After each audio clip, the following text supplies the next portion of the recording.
BS phase. Oh, okay. Was that when she was spurging out about Gargura, calling anime fans pedos and all that? No, this was before that, because I remember she was on stuff with like Ice Poseidon and shit like that. Oh, okay. Yeah. No, I actually came across her when she was spurging out about Gargura. No, she's been an idiot for some time now. Yeah, this is before Gar even had 1 million subs, and now she's got 3.7 million. Meanwhile, Brittany Venti has hemorrhaged about 10,000 subs in the last year. And most of her remaining brain cells. But I bet she's picking up now since she's grifted her way onto all these other channels of guys who don't have any idea what her history is. But whatever. Yeah. I said a couple things in the Incredible Salt Mine chat, but I'm not a Spurg, so I wasn't gonna. I said it once, and that's it. I was like, okay, I've said my piece. I don't think she should be on this show. But it's not my show, so. I have no idea who any of these people are. You're better off not knowing who any of these people are. Just to be honest, just keep it that way. You'll live a happy life. GMT. Oh, GMT. No. Yeah. She doesn't know who any of these people are. Yes. You live a happy life as I welcome you to the Vomitorium number 114. As always, I am your host, The Metal, and joining me is my co-host, Marsupial Gamer. How you doing today? Good. I was awake. I've been awake all day, but almost missed the show. Yeah. It just I just forgot. It was Wednesday. Last week I forgot it was Wednesday like all day. At least I remembered at the last second. Oh shit. We're supposed to go live. When you see one of those big like LED scrollers, like a ticker put right above your desk, it says it's Wednesday. Mm-hmm. Yeah. Well, I really just need to put it in my calendar. That's the thing. Just, with a little 15 or 30 minute reminder. I can do that. I know how to do that. You never seem to forget it's Saturday, but that's the day you don't have to work, so that probably sets it off. Well, yeah.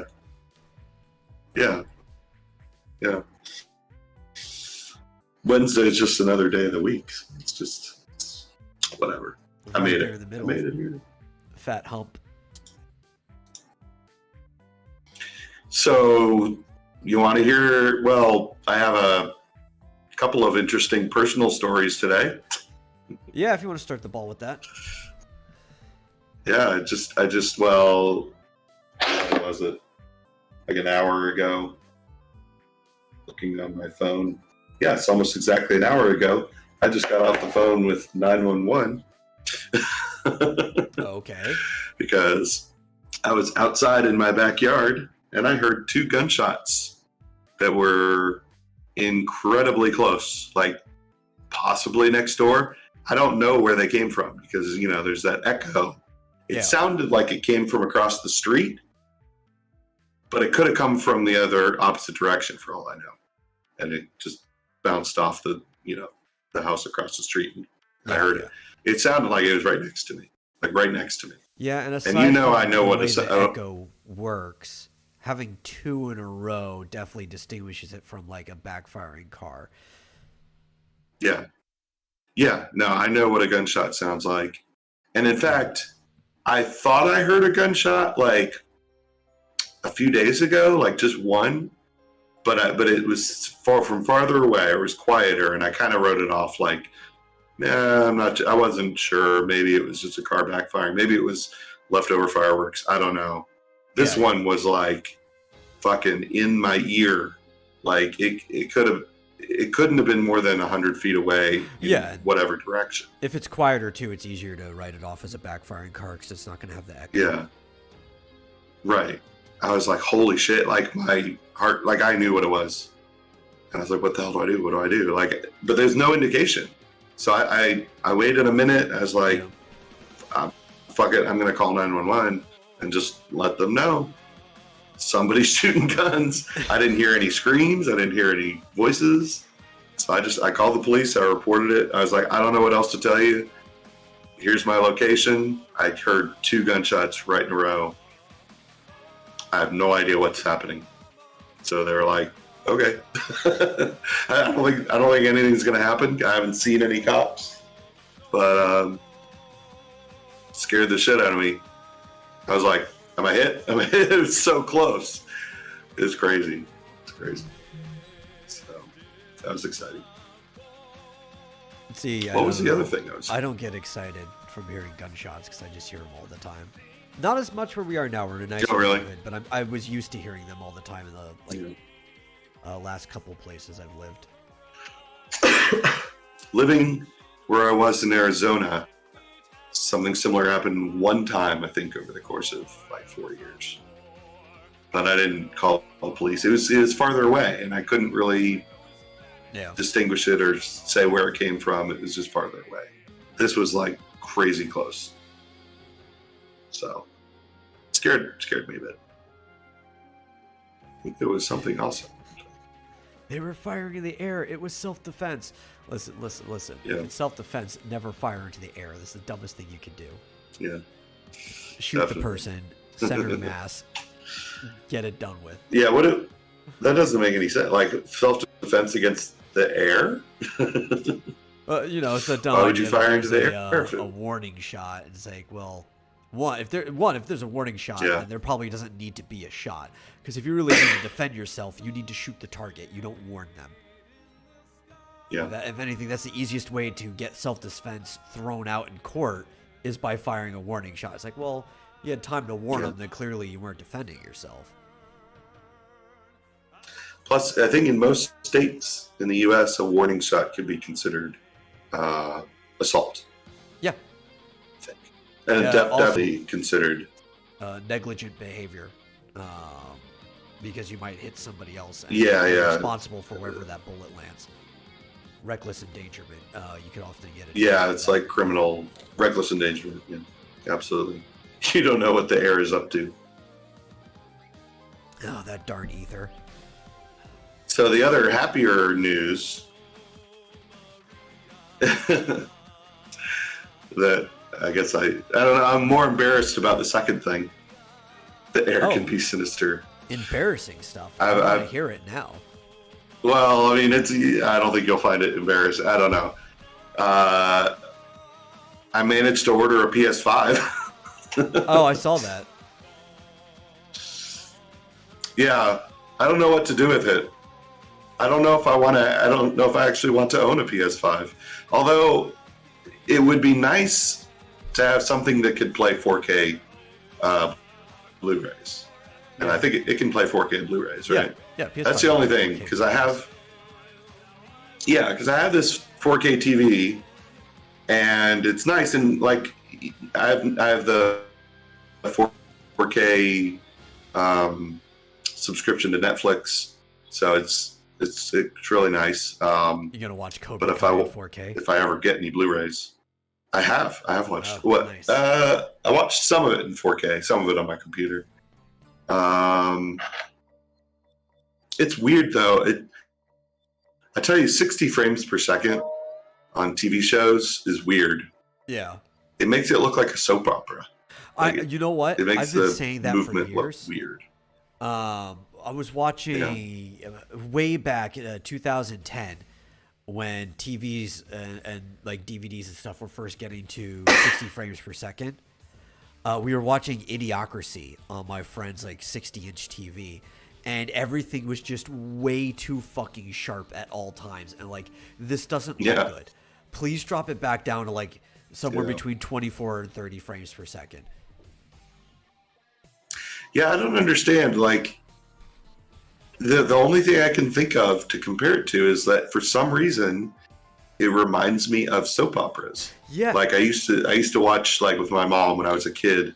Why is it was something about the way they photograph they film soap operas. The movement, I don't know. It just looks weird. The funny And part I'm not entirely sure. well, 24 should be the sweet spot, Gamotron. That's actually what they filmed things at. 24 is kind of like the base for animation to make it look like it's actually moving and not just a series of pictures. But like, so soap operas are really cheap to make. Standard TV, I was just going to say standard TV in the US is 29.98. Yes. I believe. Yeah, to round to 30. Yeah. But so like soap operas have really expensive equipment though. They're cheap to make after you get going, but they actually have really, really expensive equipment, and the equipment on those shows are way better than the actual quality of the programming that they use it on. And that's why they always look so bad, because they have ultra sharp like camera equipment, and it's so they can capture all the effects that they put, because they do put effects in soap operas. The hazy effects and the smoke effects aren't just like post-processing stuff. That's stuff that they actually do while filming, because they have to get this stuff out and they don't actually have time to do too much editing on it. Yeah.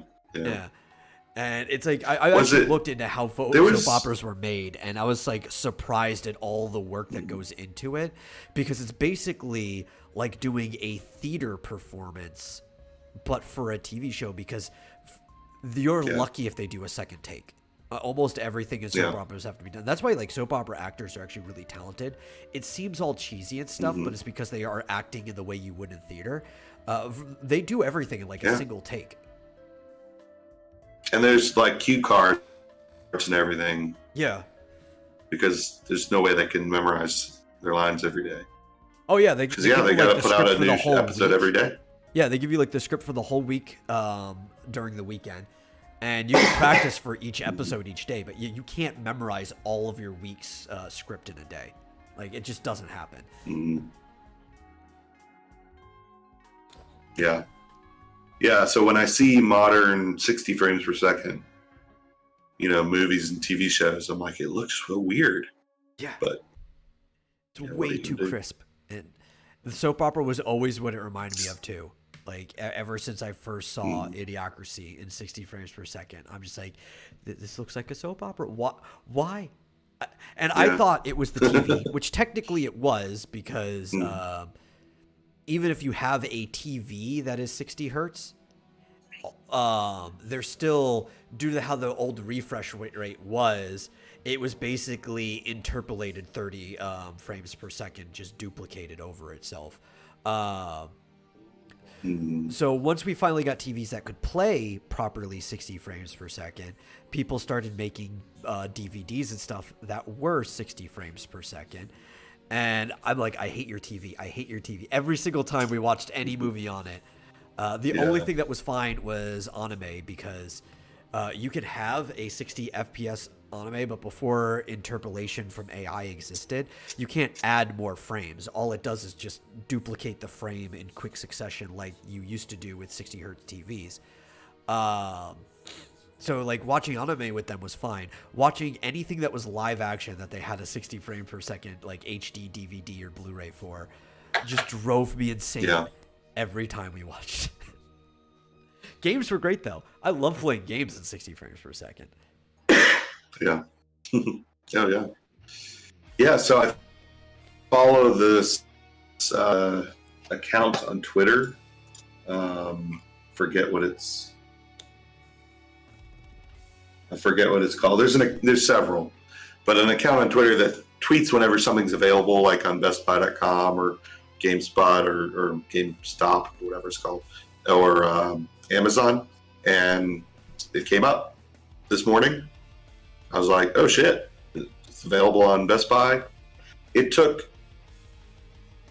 5 or 10 minutes of me like refreshing the page, changing the store. It was like, it's not available at your store. It's not where that was like a couple miles farther away. And it was like, okay, now it's available within 50 miles. And okay, now it's available at your store. It's like, what the hell's going on? So finally they clicked the right button at the right time and got it. I apparently can pick it up on Saturday, I think it said. Right, Sunday? I don't know, the 9th. 6, 7, 8, 9, Sunday. And then, yeah, but I put a poll up on Twitter if anyone wants to tell me what to do with it, if I should. Funnily enough, sell it for a profit is in the lead. And I'm like, really? I thought everyone hated scalpers. I was like, I don't really plan on selling it. But people are suggesting what I should was the sell it option for a after profit. that? I forget. Use it for target practice or give it to a local hobo. I think I picked use it for target practice. I think that was the one I put it under. Yeah. I don't actually recommend it because that's very expensive target practice. Yeah. Yeah, no, I'm not going to do that. But I couldn't not. Yeah, apparently sell it on eBay. Yeah. Because, you know, I definitely wasn't going to buy it for like $700 or $800, which you can get on like StockX. But I figure if I can get it for MSRP, I might as well, and then decide whether, because I don't even know if there are any games on it that I want. You could always just do a stream where you bitch about how awful the Final Fantasy VII remake is the whole stream. Exactly. But I do want a 4K Blu-ray player. I mean, that's the main reason I bought a PS3 was because I wanted to play Blu-ray. Main reason I bought a PS3 was for Kingdom Hearts 3, and boy, was I disappointed. Well, I also wanted to play Final Fantasy 13, and I was somewhat disappointed with that too. Yeah. But is Final Fantasy 15 on PS5? I think there is a version of it on PS5, yeah. It was a PS4 game, but I think it is playable on PS5. Well, I guess I'll find out what games there are. I don't. I really haven't looked into it. Because there is a 4K edition of the game. I think the PS5 has basically a report of the Windows edition of 15. Which is basically the Game of the Year edition that has all the bonus content. Final Fantasy 16 is going to be at least temporarily PS5 exclusive, so you might as well keep it for that.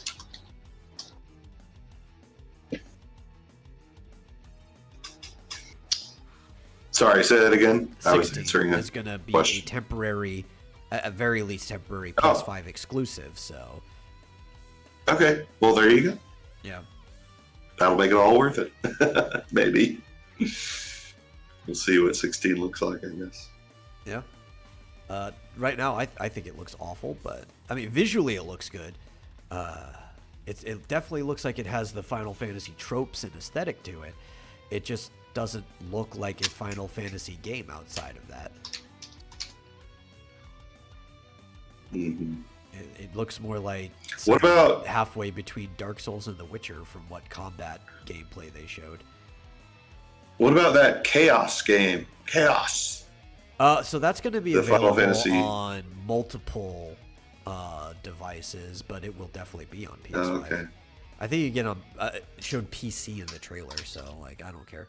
As long as it says PC. I didn't see Steam initially, so that it could be Origin. It was like, well, if it's Origin, I'm fucking waiting. Or not Origin. Origin, I'd be fine. My mind is still in shit-talking Origin, even though it's been a better platform for years. Epic. If it's Epic, I'm waiting. Origin used to be like the platform that I would shit-talk. It was horrible when it first came out. It had file system errors where it would like create folders. And even if you uninstall the game, it wouldn't delete the folder. And if you reinstall the game, it would make a new folder for it. And they were like glitched files where you actually had to go into the command prompt to delete the folder that the file used to be because of how it took over your system for install. And it used to piss me off a lot. And it was almost like having a virus on your computer. But Origin's much better now. It doesn't have any of those problems. It learned. Took it like half a decade to learn, but it did. Yeah. What pisses me off is that they used the Origin name for that. Yeah, Like, I know. they basically took it from Origin Systems. So, oh well. Yeah, I don't know why they couldn't just But yeah, I mean the PS or the store. yeah, it seems random. I noticed Final Fantasy VII Remake is available on the Epic Game Store, but I'm not kidding. Oh yeah, fuck Epic. Epic it has all the problems Origin used to have, and then like 20 more. Mm-hmm. So maybe in a decade from now it'll be an okay store. Yeah. But yeah, no, you want to hear bad news? Bad news is we're talking about personal stuff. Yeah. So I'd love to hear I had finally, people who follow Twitter probably saw this, though I don't think anybody did because I posted it like in the wee hours in the morning. Finally got a power cord for my scanner. Power cable worked fine. I was able to scan two things, and then my scanner decides to finally shit the bed. So the scanner itself broke now. Oh. Yeah, because it's yeah, I saw you said that. And it's like, fuck. Because a new scanner that fits like A4 size paper or whatever is probably going to cost me close to, if not more than $300, depending on how deals and stuff are going. Could probably get something as low as like $250, but like, I'm really can't. How does the scanner just break? Well, it's from before the turn of the last decade. And it's been moved around a lot. I mean, it's an old fucking HP, like, I don't know, home scanner, like those cheap ones that you used to get. This thing probably cost $200 back in 2008. So it's old. It's been moved a lot from place to place. And I think it finally just shit the bed. I think the board's dead. So what it does is it receives power. You can tell it receives power when you plug it in. But the problem is the lights come on right away, and it's not supposed to, right? It's supposed to turn on when you hit the button. It's supposed to be like a ready state. All the lights come on immediately, and it's literally all the lights. So like an 8 displays, the orange lights for error of power show up instead of the green light that's supposed to show up when it's on. And nothing interacts. I think the actual board itself doesn't work on the inside, and literally just power is feeding through the circuit. Which means it's probably unresolvable, because to replace the board on something that costs that's like over a decade in age is unfeasible. Like, who's going to have the equipment for that anymore? All the chips are gone. So I need a new scanner. And that's going to be expensive because I can't afford to throw close to $300. And you have a brand new power cable. Was it a power cord? Yeah, that / adapter, like, because you need the power adapter for it. And that costs like $20. It's like, oh, well, there's like $20 down the drain. So yeah, if anybody would like to help out, as normal, even though our hosting fees do come first, you can donate to streamlabs.com/Vomitorium Live, and if we pass our hosting fees, anything extra can go towards me getting a scanner. Or, since it's mostly for X Dynamis Chaos, if you go over there, you can just donate to my PayPal directly without saying this is for the scanner. Yeah, you just, and anything that's for the scanner, I'll put towards the scanner. But other than that, I'm chipping away at saving up side money for a new scanner. Can you use like a printer scanner?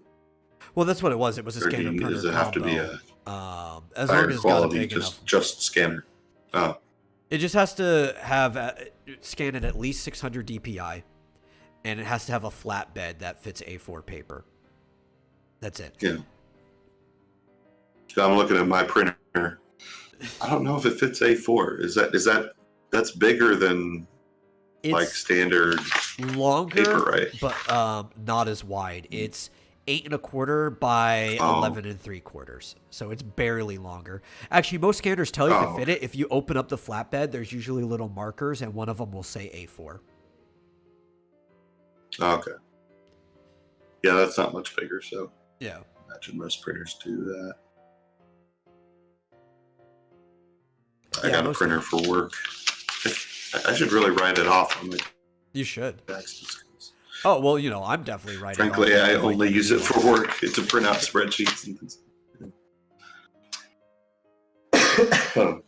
Actually, I probably don't have enough expenses to write off, but like, since all I use it for art, and art is a way that I make money, like, it would totally be a work write-off if I got a new scanner.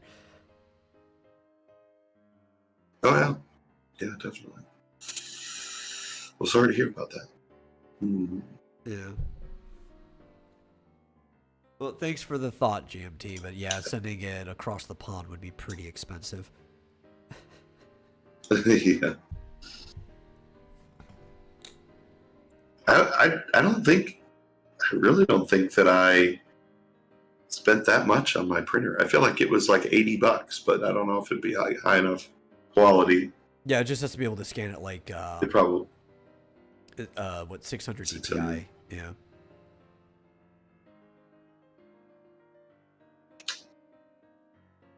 Printers are ridiculously cheap because they make all their money on ink.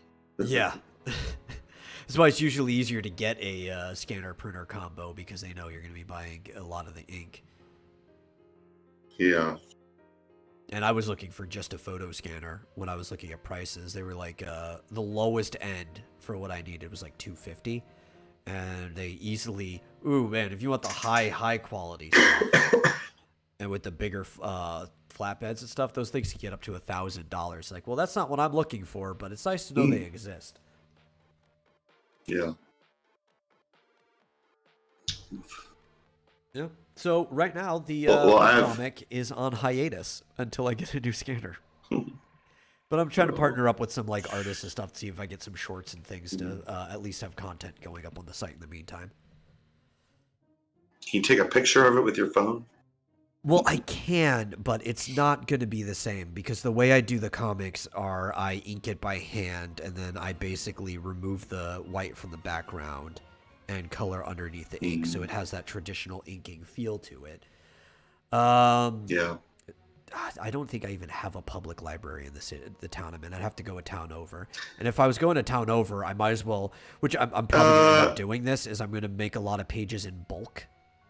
And then I'm going to go to a friend's house and scan them all at once. And then you could probably scan at a like a UPS store, right? Maybe, but that's going to cost. So if I'm going to do that, whatever. It's going to be the same thing. I'm just going to make pages in bulk and then scan them all at once, and then yeah, or whatever Kinko's, the FedEx store, FedEx Kinko's, whatever they're called now. Yeah.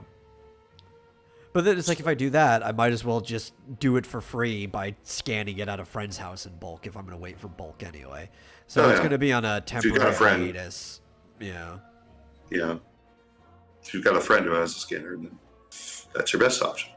Yeah. Because, I mean, it's not like they should charge you, because you're not using up paper or ink or anything. They shouldn't charge you, just ones and but they are a business. Yeah, well, yeah, Kinko's will charge you, sure. Yeah.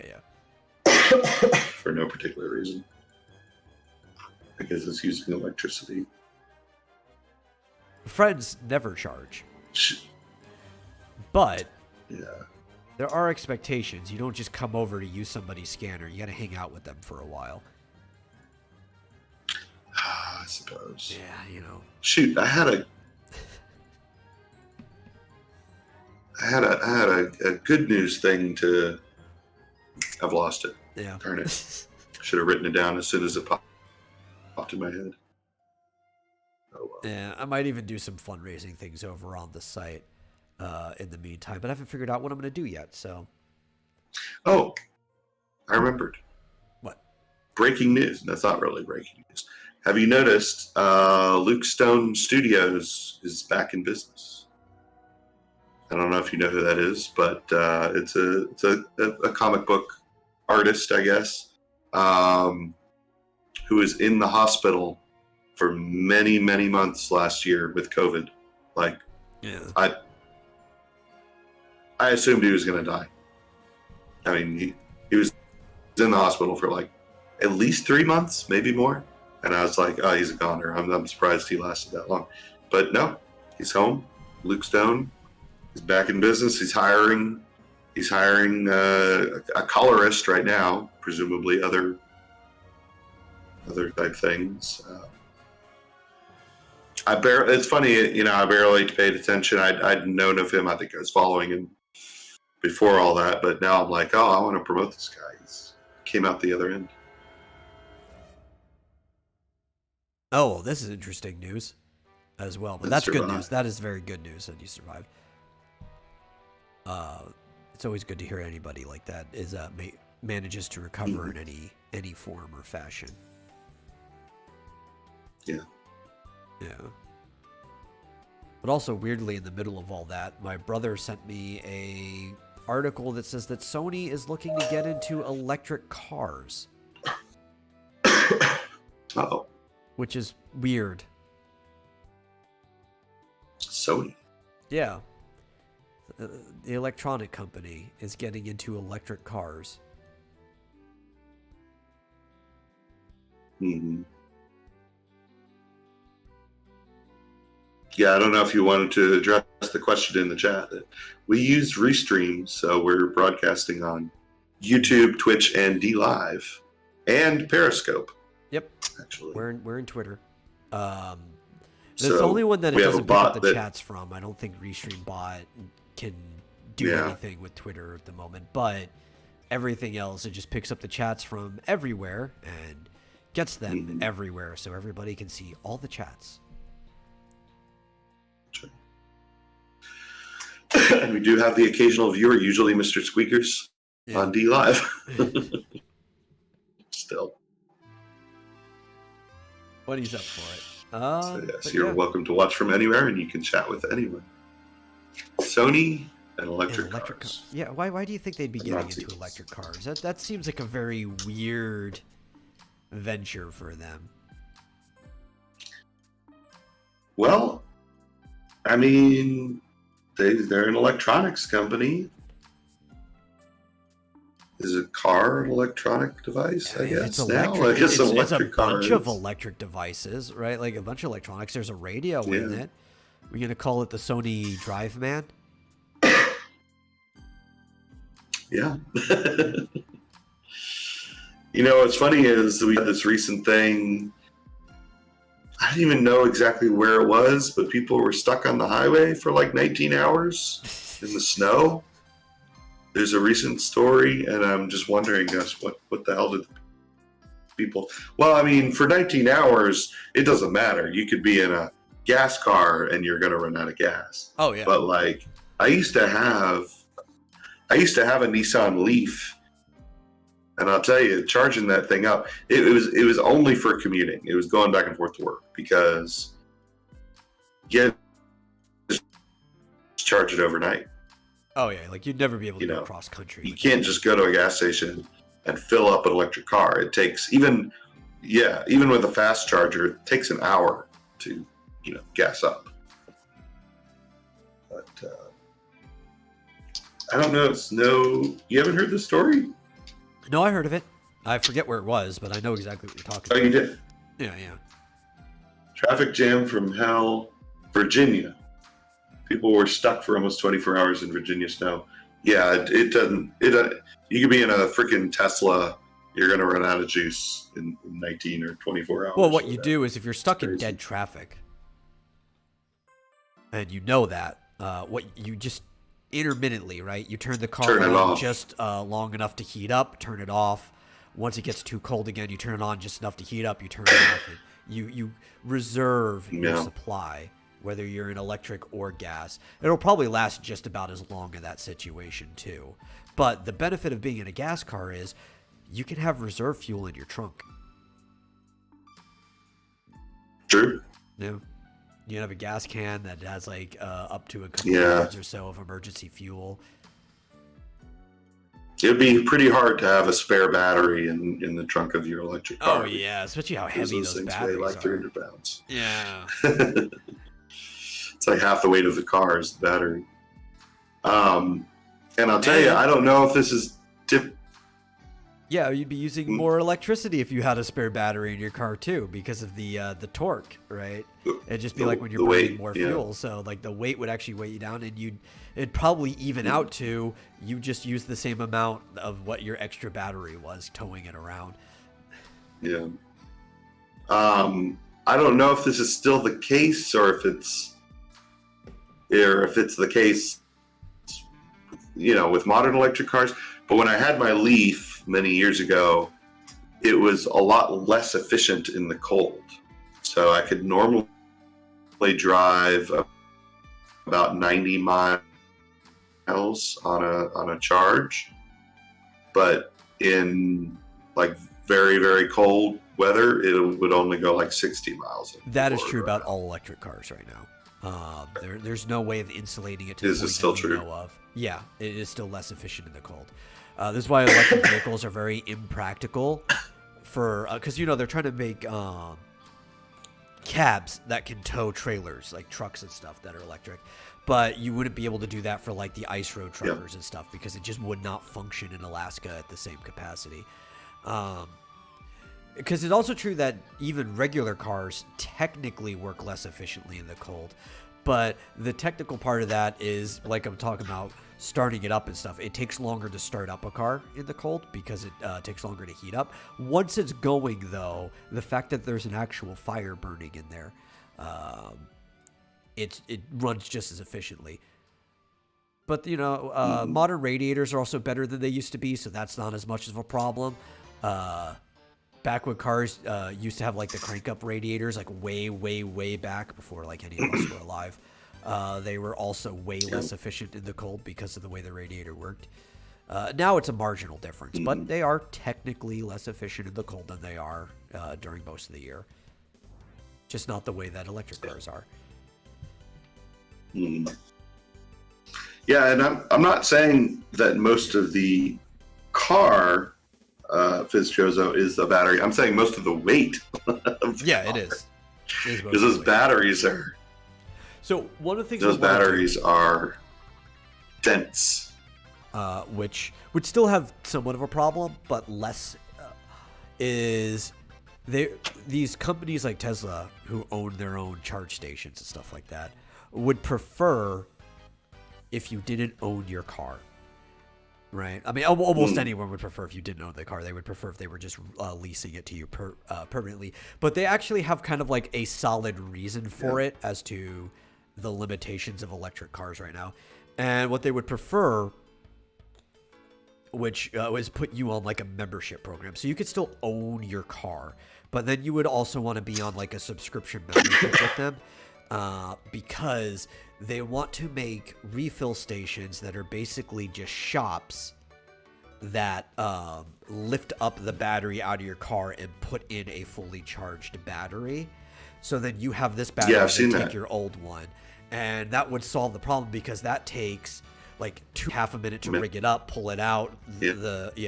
And that would get you going fast. You're like, 2 minutes. That's barely more than me filling up my tank of gas. But you need to be on some type of subscription service for that, because of the almost like a security deposit. They don't know what condition your battery's going to be in when they pull it out of you and stuff, so it's got to cover any damage cost. Because if you're in a station in the middle of nowhere and you have a bad battery that gets pulled out and a good one put in, well, they can't really put that bad battery in the next person out, and they might have limited batteries out there, right? But other than that, like if you just wanted to spend the long time, I guess you wouldn't need to be part of the membership. You could still fully own your car in that sense.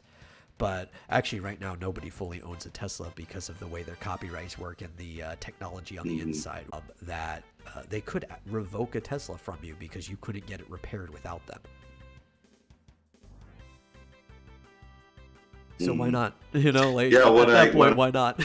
I had my Leaf, the niece.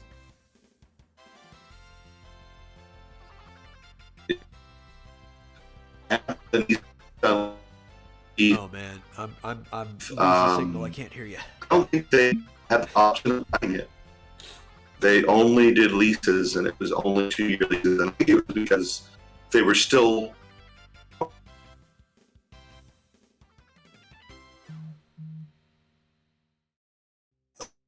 Yeah, no, dude, it is. We are dying right now. Is I it better? don't know why. No, dude, it's horrible. I've been going in and out a little bit, but I lost almost all signal Sound until fine like now, right there. Jimmy. There we go. But you said you were having like they only had 2-year leases for your Leaf. Is that what you're trying to get out? Yeah, and I guess it was because it was kind of still experimental, and they were kind of anticipating that like within 2 years they'd have a much better battery and all that kind of stuff. Yeah. But so yeah, I did like a 2-year lease, and it was ridiculously cheap. There are all of these government subsidies. It was crazy. It was like ended up being like $100 a month for 2 years. It's crazy. Yeah. And then I had to get a subscription to a service called Blink that was basically all of the charging stations. Now, the subscription itself, I think, was free, and then you just pay whenever you get a charge. I don't think it was. I guess it was just a membership or whatever. I don't know what it was. It's a while back, but Yeah. But yeah, they didn't have. I've seen those things where Tesla wants to have the battery changing stations. They definitely didn't have that back in 2015 or whatever it was in Tennessee. Oh, I think Fishosa was trying to post a link, maybe. He said it didn't work. If you would like to post a link, there is a privilege that members of our Discord get where you can go into the Restream chat and you can post a link. The reason for that is because the Restream bot is a mod, so it has link privileges across all chats. And that actually makes it easy for us because if somebody abuses it, we could just block that user from the Discord. You can put an Indiegogo link for a project in there. Mm-hmm. Yeah, so I was posted a link to our Discord. Yeah. If you join, you can go into the live stream chat and post a link, and it'll show up. We are very supportive of indie projects, but if you don't fulfill, we will mock you openly. That's the only side effect. If you don't fulfill, we will openly mock you. That's it's just a fair catch. That's how life goes.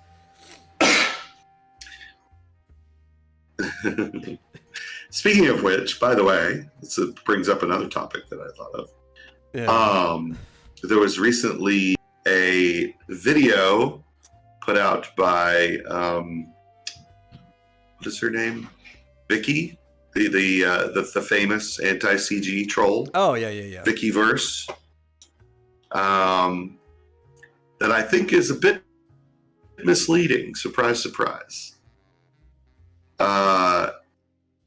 It's an interesting video.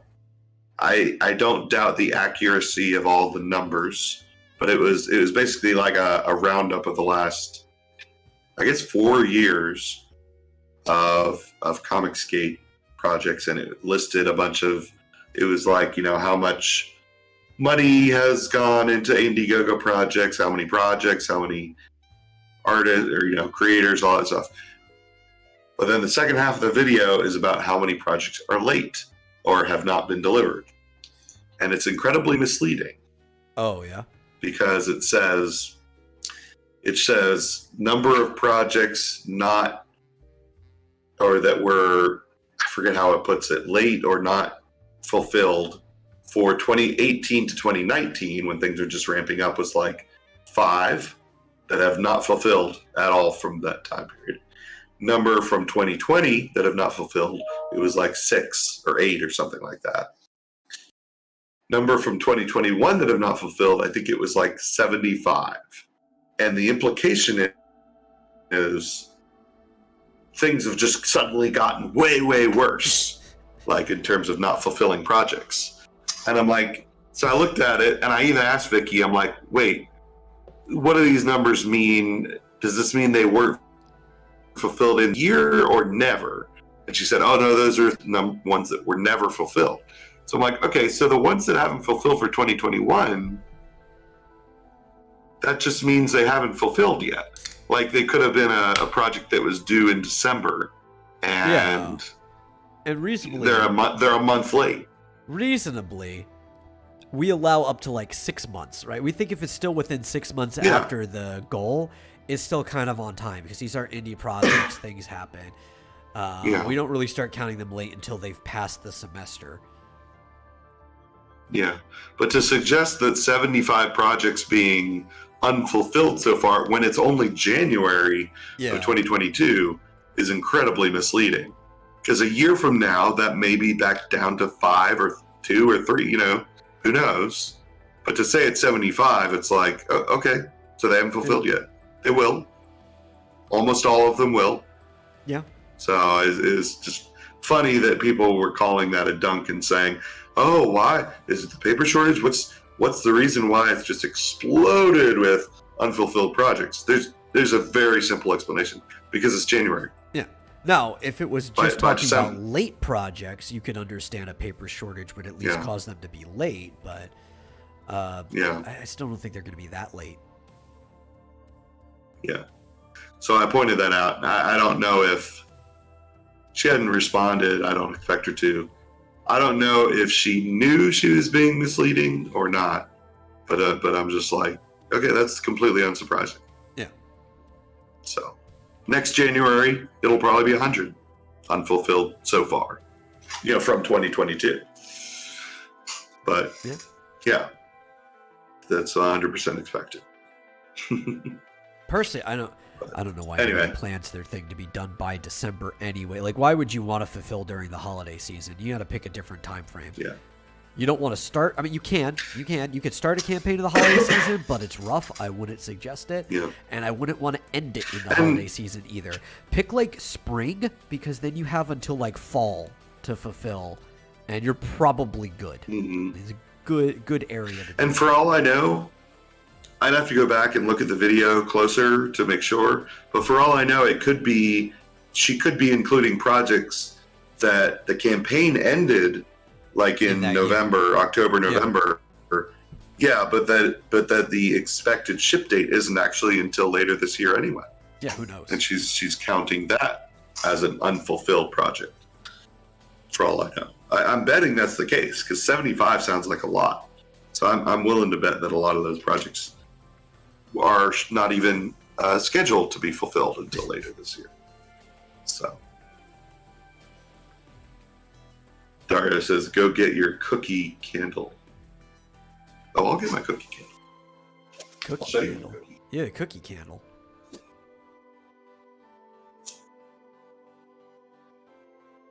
I mentioned I have a candle. It's technically the flavor is creamy vanilla.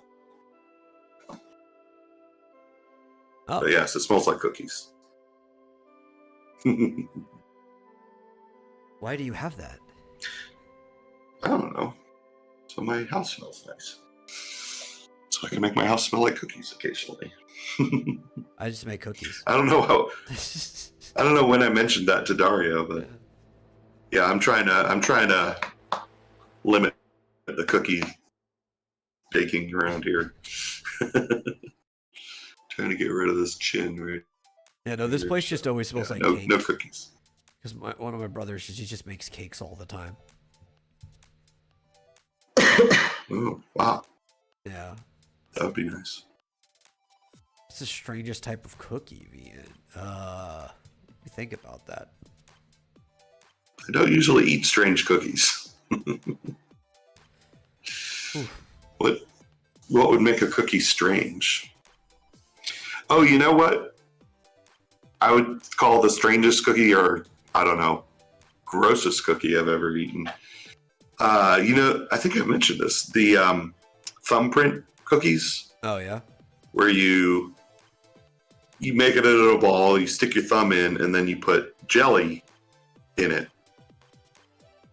I guess you bake them and then you put jelly in it.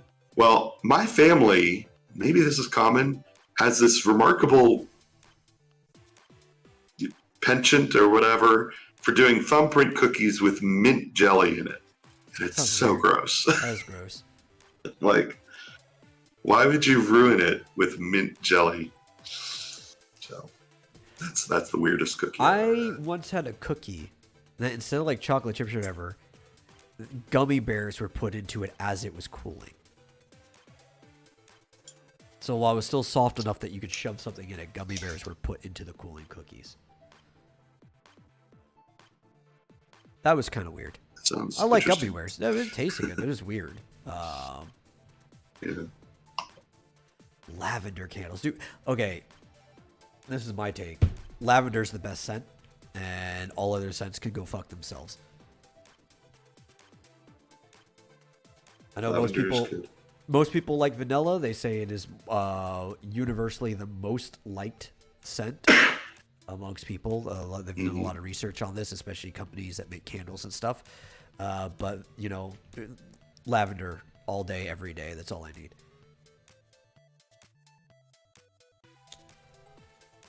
Mustard and... there was... Okay.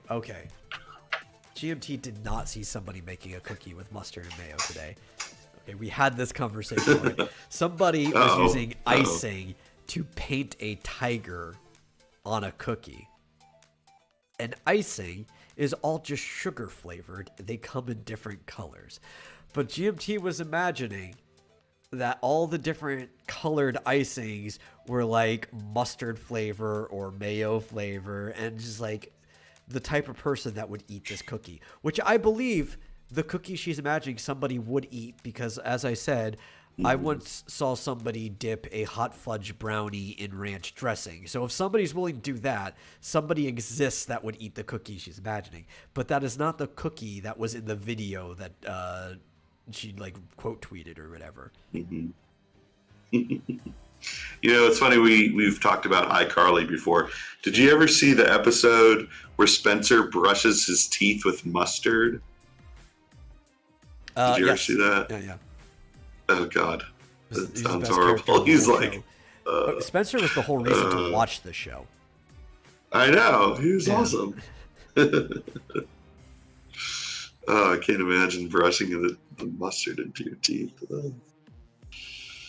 Gross. But yes, and GMT insists that it was mustard and mayo. Very well. Whatever you have to tell yourself to go into sleep mode at night. Going to sleep then. So what is up with this game Wordle? Wordle? I don't know. Wordle. What's Wordle? And why the heck is everyone tweeting about it? I don't know. I literally have only just heard this word now. You've not heard Wordle? I saw like Sophia Norwitz. Squirtle evolved into a war turtle, and the person just is like really lazy about it, like inner city slang. Like, yeah, I just got a Wordle. It got stuck halfway in between the evolution.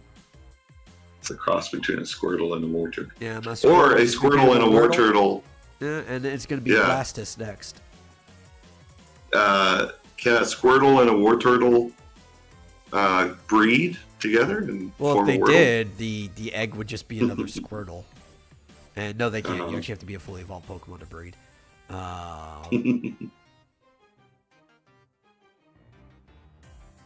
Well, it looks to me almost like, well, when I first saw it, so it's, what it is I think, no, I'm not even going to speak. It's something to do with words. It looks to me like a cross between Scrabble and Tetris.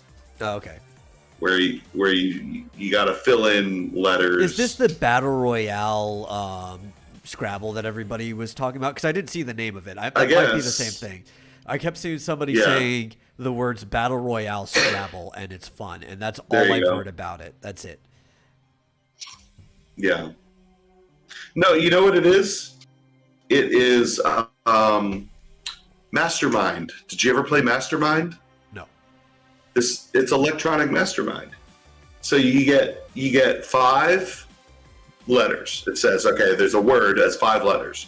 So you pick any 5 letters, or you try to make a word. Yeah. And then it highlights them, and it tells you any letter that's highlighted green is the correct letter in the correct space. If it's yellow, it's a correct letter in the word, but it's in the wrong place. And then if it's gray, it's completely wrong. So then you try to refine it, move the letters around, and you try to guess what the word is. Okay. But this is a game I played in the 80s. It's called Mastermind. Yeah, and now it's a battle royale. So,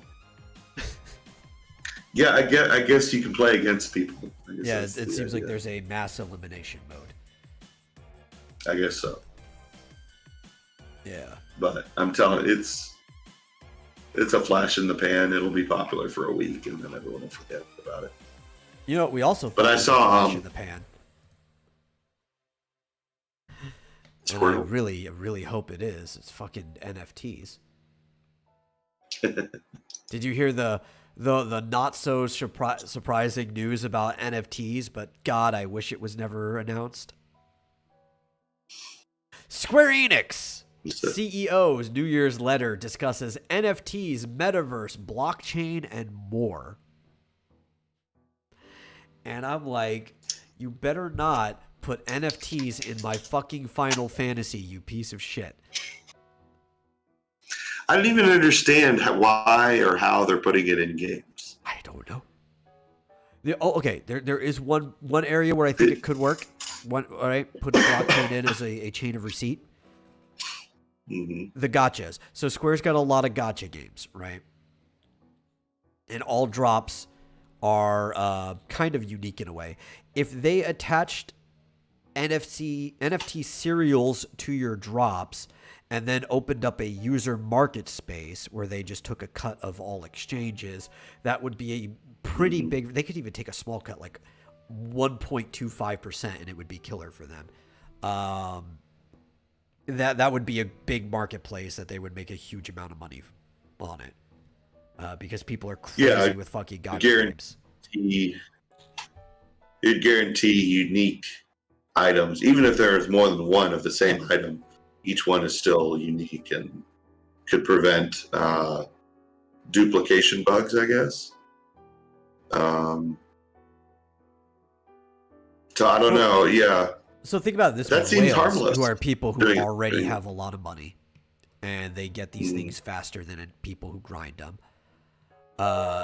If they had a receipt, like on the blockchain of the version they got, and the game doesn't allow duplicates, if they put theirs on the marketplace at a reasonable price to where they would feel they're profiting off of it, then now that it's no longer in the inventory, they could go back and re-roll the same character again.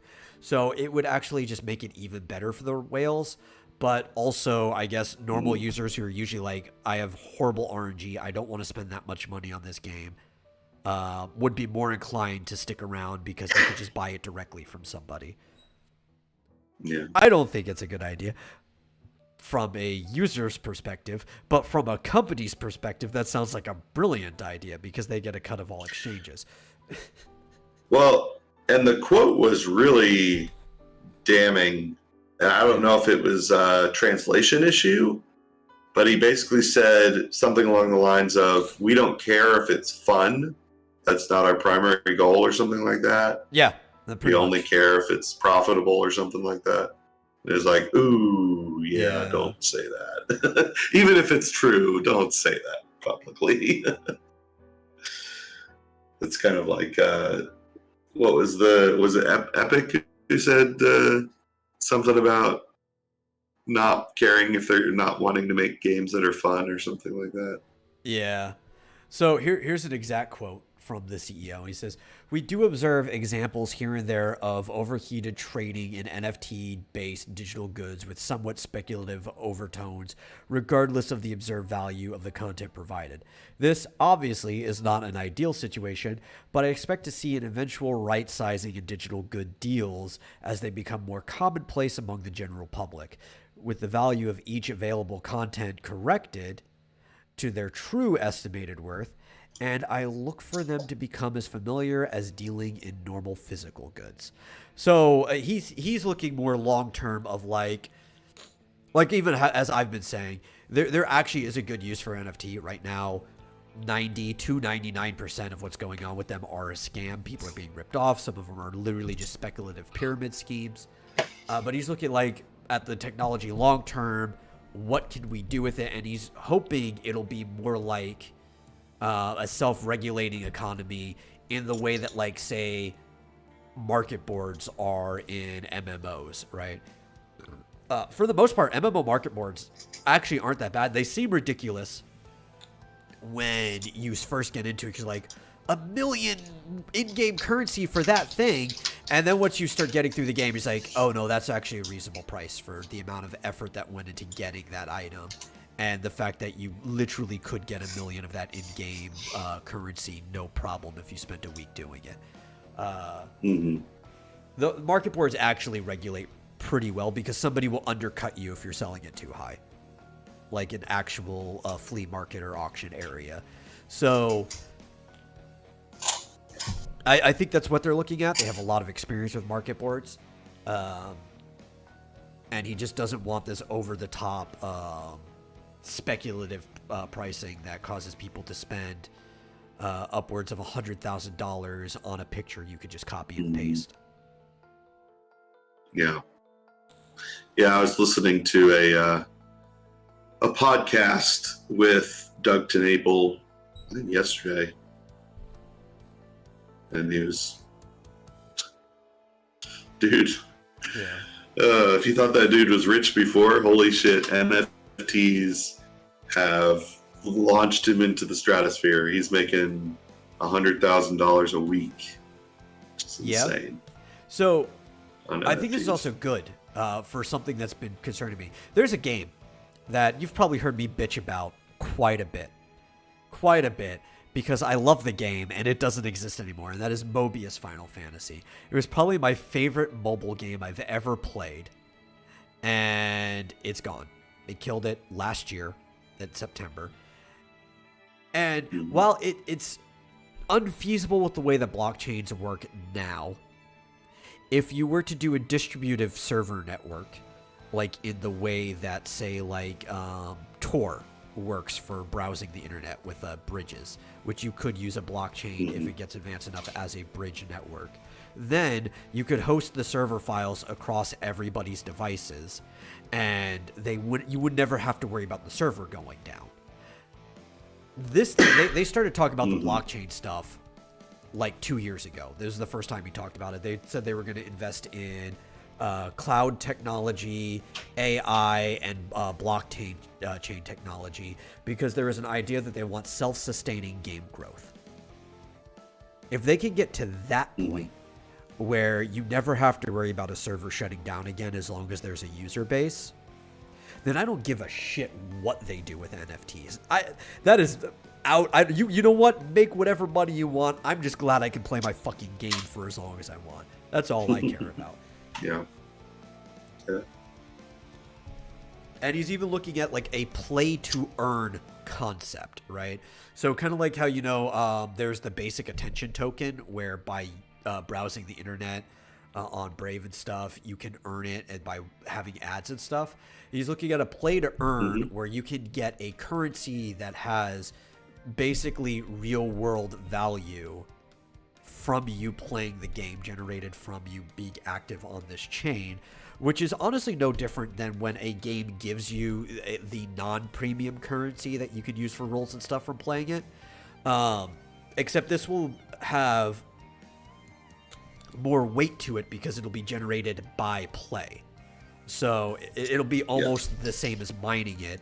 There'll be an economy that regulates itself because there will only ever be so much of this floating around at any point in time. And that is fine. I like these ideas. These are actually good ideas. But you scare people when you start talking about how, like, let's get NFTs, let's get this into metaverse, which metaverse is just the current buzzword that all of these are the current buzzwords that everybody are throwing around. Unless they actually talk about the specifics, it doesn't matter when they say this shit. They're literally just investor buzzwords.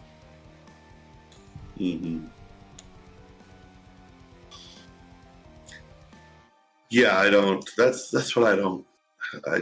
I'm still having trouble visualizing how they're going to use it, and people just freak out about it, and it's like, what?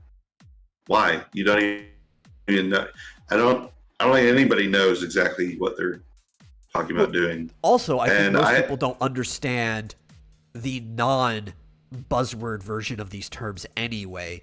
They just see like everybody already freaking out about it, or they see talk about on the internet, and because they don't understand the underlying concept, when they see stuff like this, all they can do is freak out. Yeah, I mean, all they're really saying is they're using blockchain technology. Yeah, pretty much. Or they're going to be using blockchain, and it's like, okay, people are dumb. I mean, there's plenty of blockchain out there that does not even involve mining, really. Yeah. It's just like, it's just a way to keep track of individual items. So even it's just people newer who form say of like peer-to-peer in many ways. Yeah. It doesn't necessarily have any effect whatsoever on the environment. It depends on how you implement it. Yeah. It's like that Kickstarter story where they were talking about, we're partnering with this blockchain company that is 100% dedicated to green energy and all this stuff. And it's like, people are still freaking out about it. And it's like, you have no idea what you're talking about. Yeah, I mean, they could be blockchain does not hurt the environment in any way. How they handle the servers and stuff like that, and they could also be using some of their proceeds to fund green technology. Like, it really doesn't matter. Yeah. I didn't even know where, because nobody cites any sources. Where did it even come from that like NFTs on things like OpenSea hurt the environment, or like, who says that? Like, where are you getting that information? Where's their source? Because I've not seen any actual evidence that that's the case at all. I think it's all speculative. You know what it is?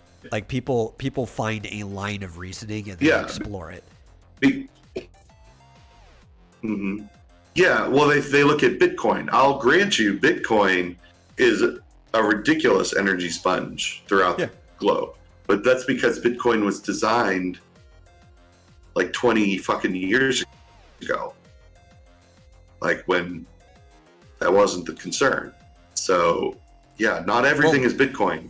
Bitcoin was also NFTs that were designed in the last year or two to reflect energy usage. Like, that was the algorithm, basically. Like, the simplest way was work time. Like, humans put in work power, energy, calories into something. So it's like we find that equivalent, which is the amount of energy coming into a machine, and then we calculate the efficiency of the machine too. And the more work that is done, there comes the worth or rate of the mining, though the actual rate of growth of the coin is stable regardless. But how much you get out of it to do the algorithm is actually based on the work that is done. And like, well, that makes sense when you can't think of anything better. That's like the first thing that you do. Work in, work out is the best way to do it. But now that we've seen the technology grow, we understand how you can actually start compiling these algorithms on top of each other. You can do something that's far more efficient than just work in, work out. Yeah, and you can do that's proof of work mining. There's other ways to do it entirely. There's proof of stake, where basically you take a certain amount of a cryptocurrency and you basically put it in a bank, and it's like it earns interest. Yeah. And it doesn't take any computing power. It just sits there and just earns interest, essentially. That's a completely different way that a lot of coins do it. Dario brings up a good, interesting story. Did you want to talk about that? I'm not aware of the story. Like, I see him talking about it. I don't know the details. Yeah, I saw this. It's kind of a short thing. I guess a lot of people are posting a photo of J.R.R. Tolkien today. Maybe there was an anniversary or something like that. And the Tolkien Society is basically claiming that this picture of J.R.R. is copyrighted, and they're, I guess, issuing copyright strikes on the tweets, and then also asking them to narc on wherever they got the picture. It's like, probably Google. Yes, do they understand how copyright even works? Even if they did have the copyright on the picture, which you can. Publications can have copyrights on pictures, and if the Tolkien Society is the thing running the estate, then they could have the copyright of the picture. That copyright only matters if you're making money off the picture, like a print publication or a website that runs ads or something like that. If nobody's profiting off the picture, there's really nothing they can fucking do about it. The picture exists on the internet. Yeah, so an account called the Melonheads posted a tweet saying, "Happy 130th birthday to the legend that started it all, J.R.R. Tolkien," and posted a picture of it. Tolkien Society replies, "Do you have permission to use that image?" And then someone else responds, "Why do they need permission to pay tribute to a historical and beloved person? I found this picture on several sites. Was it supposed to be kept as a secret?" And Tolkien Society responds, "Would you be able to provide us with those sites as well, please?" The Tolkien Society can go fuck itself the way it's been acting for like the last couple decades. They could just go fucking screw off. Nobody likes them. They're the worst thing to happen to his memory. Not just his, also his son's. To Chris too. Worst thing to happen to the estate and the memory of the family. Like they could just go fuck off and disappear. I don't even know what official capacity they have. Are they part of the estate? I really don't know. I would like them not to be. I'd like them to just leave. They say, "It's our photo and we own the copyright, which we bought for £18,000 at auction." And Grum's Mark Kern responds, "Watching Tolkien Society pull a 'my precious' fit over someone wishing Tolkien a happy birthday with a pic they paid way too much money for it is ironic and hilarious at the same time." It almost sounds like the current NFT debacle. They own the copyright. They own the receipt for that picture. But who's going to stop you from, right-click, save, post wherever you want? This is also it's funny too to bring this up in a conversation related to NFTs, because talking about copyright and ownership and stuff, this has been a problem with copyright of imagery forever now, right? And it easily, if a newspaper used an image of something, you could always make a suit with a paper. But if somebody was scrapbooking somebody's image that they got from a newspaper or whatever, what are you gonna fucking do about it? Right? This is a problem people have been having since before the internet was even a thing. And there's a lot of court cases that tell you there really isn't anything you can fucking do about it. Oh my God. So they actually, I guess, where else are they going to get that money? The £18,000 was from membership dues to the Tolkien Society. Yeah. Oh my God. Can you imagine your membership dues going to that waste of money? Why would you even... First off, why would you buy a photo? Why, with all the shit they've been doing in the last couple decades, would you even pay membership dues to the Tolkien Society? Don't know.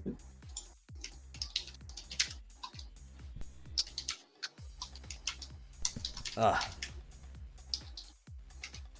did have a couple stories we could have talked about. We talked a lot about personal stuff at the beginning, so we didn't hit up half of these stories. But so CES has been going on, Consumer Electronics Show. Have you seen any of the stuff from that? No, I didn't even know what was going on. Yeah, it's been going on. Today, Razer announced a desk PC hybrid called Project Sophia. It is, imagine a laptop, right? But imagine the keyboard is built into the desk surface and everything that is related to it is as wide as a desk. And then coming out of the back is a screen that is as wide as the desk too. sitting on freaking desk legs. That is Project Sophia, where like even the GPU, all that stuff is interchangeable. It just goes straight into the desk lining. It's currently their test version has an Intel CPU and an NVIDIA GPU. It's got a magnetic chassis that snaps underneath the tabletop and stuff like that. It's completely upgradable and is literally just like a tabletop surface with a TV attached to it. That is an entire computer. Made by so it looks like it has the keyboard is built into the desk, basically. Yeah. And it's got a bunch of other buttons. It looks like a Star Trek panel. What are all these other buttons? I don't know. Looks really cool though. There's a 65 or a 77-inch version of it. Oh, look, this person wrote, looks like a Star Trek LCARS console come to life. Yeah. It does. Like, I wouldn't want that as, like, my primary computing station. That seems... Yeah. It looks cool, but it also, at the same time, seems really dumb. But it's one of those things that'd be, like, really cool to have. Or, also, computer labs. Right? Like, if schools were going to order something, they could just order a whole bunch of those at probably, like, a discounted price. Because I'm sure it'd be powerful enough for you to work on, like, 3D models or something in it. Yeah. Oh, it has a mug heater built into the desk. Yeah, and all those stations are actually modules, it says. So you can order, like, different things for it. Like, touchscreens, wireless chargers, even a cup warmer. Okay. Okay. Yeah. Okay. So it is a physical. You can put a physical keyboard in it. Yeah. I was going to say if it's like a touchscreen keyboard. No. Everything is a module there. Yeah, I see that. Yeah. It's more physical than it looked like. It was all just like touchscreen, but that's not the case. Yeah, it is a glass top surface or whatever, or it's not quite glass, but yeah, you could put an actual keyboard on top of it if you want. Yeah, it has like indentations. I'm going to share this. Yeah.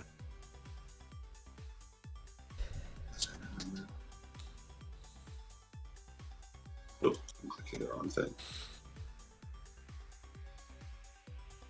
Yeah, it's like this. Clearly, you could put, you put a physical keyboard there. I guess you see each of these one of their modules is like a Stream Deck, like a 6-button one right there, and they've got a bunch of different things. And I guess you can put like it says, where was it? A pen, a tablet. So I guess you could pop these things out. I see a graphic equalizer for audio management up in the top left corner. Like there's all kinds of different modules you can get for it. Pretty cool.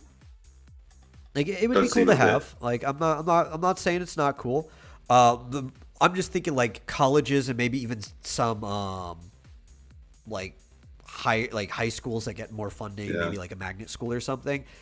These would be great in because of the adjustable modules. Like a computer lab, you could pull out what you need for different lessons and stuff like that. But it would be a pretty badass thing to have in your house and show off to people. I would guess it probably cost upwards of like $10,000, but yeah, maybe like a sound studio or something. Oh, look, there's the tab. Yeah, actually, maybe there's a base version. I wouldn't be surprised if they have something that's closer to like a couple $1,000s that doesn't come with, like it just has holders, like filler sheets you put in the modules, and then you just buy the modules separately. Yeah. How big is that? How big is the monitor? So it says it comes in a 65 and a 77-inch version. That's bigger than my fucking TV. Yeah. That's wow. It doesn't look that big. Oh my god. 65 inches? 65 Jesus inches. Christ. I can't even. That would basically be my entire desk. Holy shit. That's huge. There's also They also announced the NKey Pro HyperSense chair, which can go with it, which is a 22-inch seat.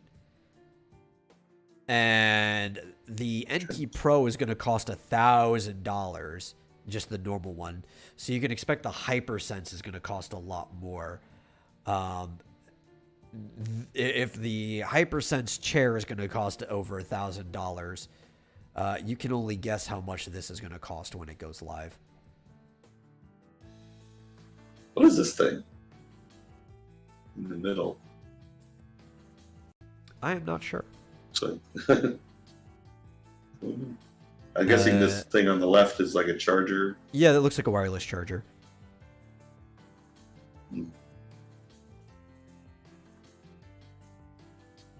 But it looks cool as fuck. Wireless. Like, if you actually, everybody talks about their battle station, right? When they talk about like their gaming setup, that's a battle station. Like I said, it looks like a Star Trek command deck.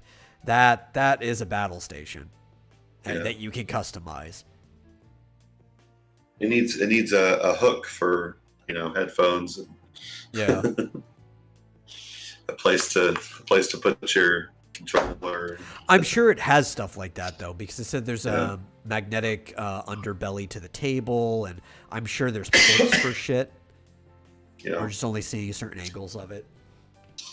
Well, if there's one thing that goes well with computers, it's magnets. Yeah. Yeah. But I'm sure they've thought about that. Yeah, I know. I'm just kidding. Yeah. But they're probably expecting more, like, who needs ports? Oh, you don't even have a headphone port in your modern iPhone. Just use Bluetooth. Yeah. GMT figured it out. It's a VCR. Oh, I was thinking like it was an 8-track player. Yeah. I thought it was like a reel-to-reel, just audio. Yeah. Like, you put those, like in...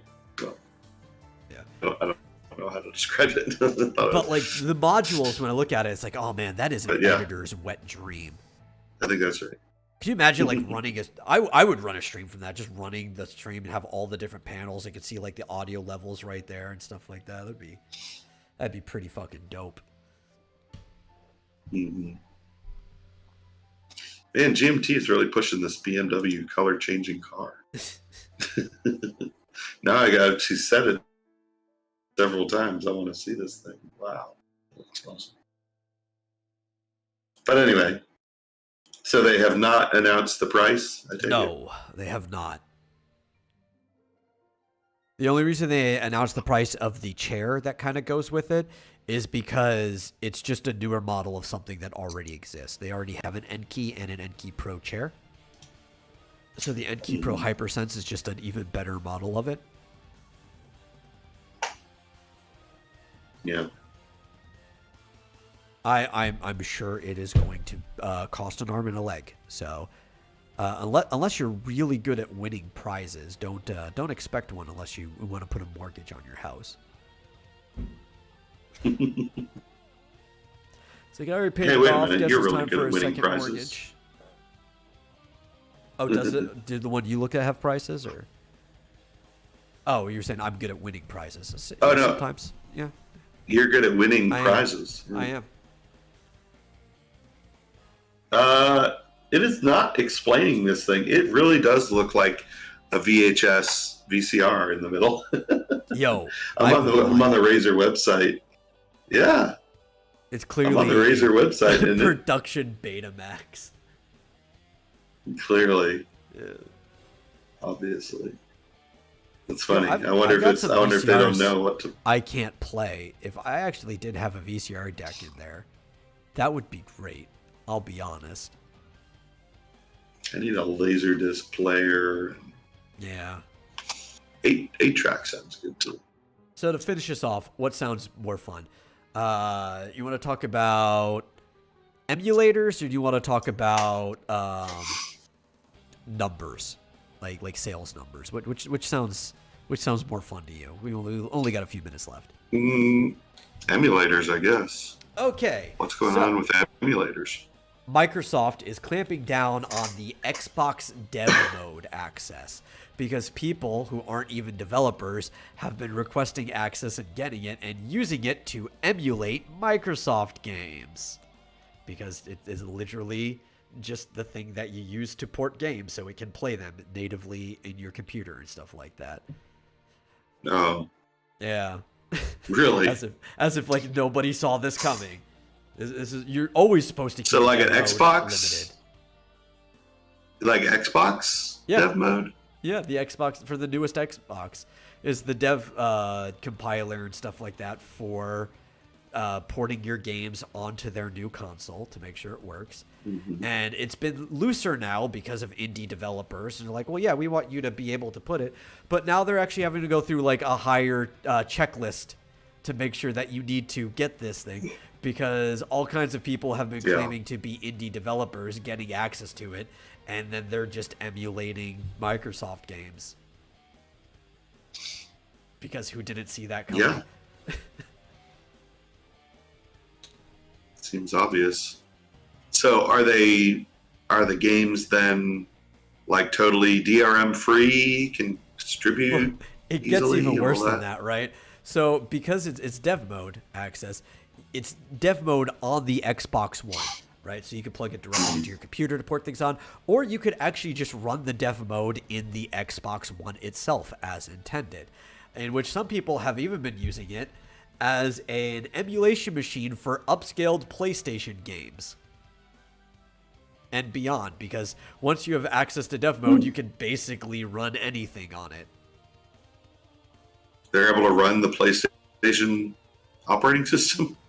All kinds of things, apparently. Cool. Even old NES games, you can run anything on it once you have dev mode access on your machine. Mm-hmm.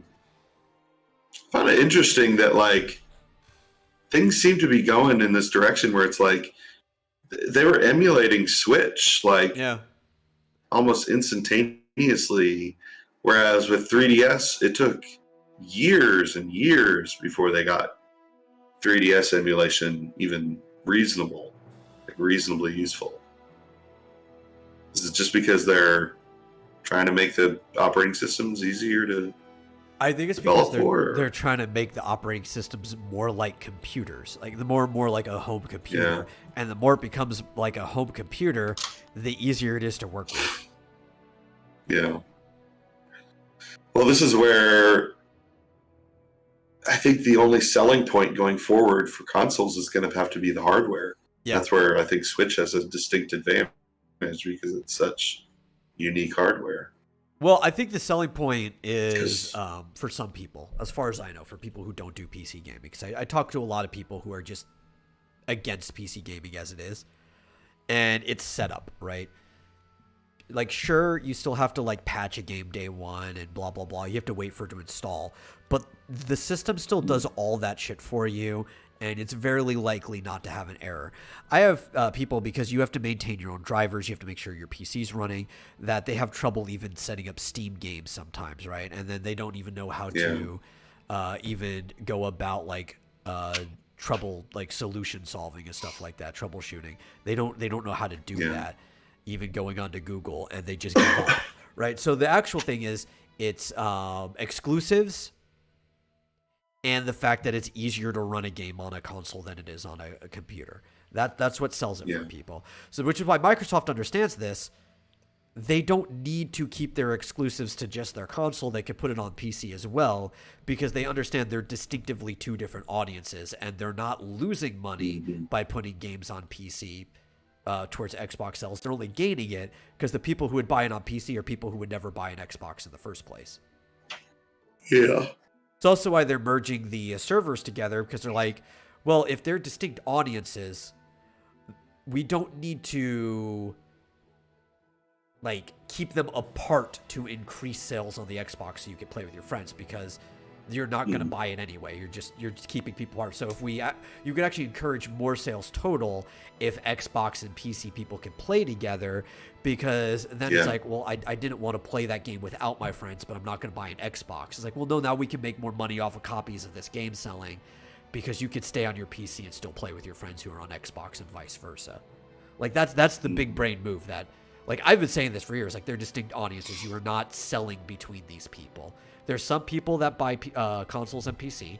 I'm one of them. You're one of them.